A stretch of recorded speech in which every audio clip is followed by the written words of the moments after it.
আবারও সীমান্তে চলল গুলি, আক্রান্ত এক বাংলাদেশি যুবক।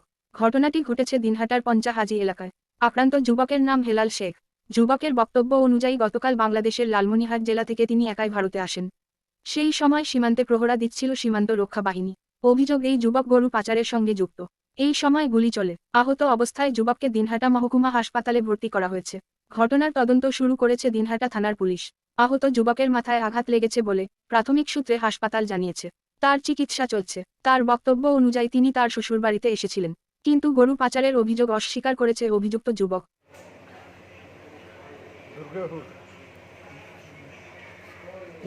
বাংলাদেশের কোন জেলা এটা?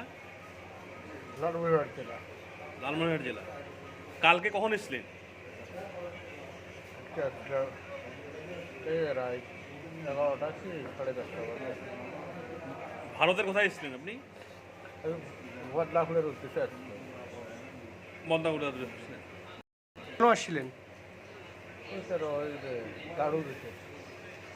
তারপরে এখানে কেমন করে, হাসপাতালে কেমন করে আসলেন? ওপারে ওই যে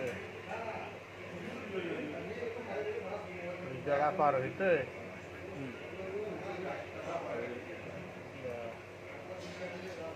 লোক আমাদেরকে দেখিয়ে রবার বাড়ি।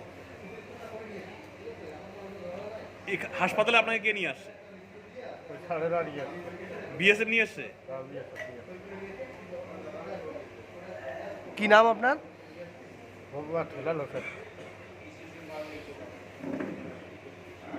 ইন্ডিয়ায় কে নিয়ে আসছিল আপনাকে?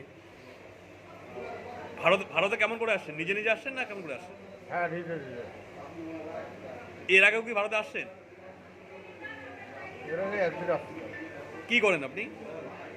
ও শ্বশুর বাড়ি আছে এখানে।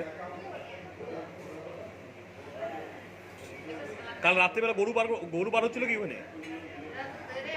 আমি গরুর কথা গাড়ি যায়। ওখানে গন্ডগোল দেখেছেন তো রাত্রিবেলা কোথাও গন্ডগোল হয়েছে? না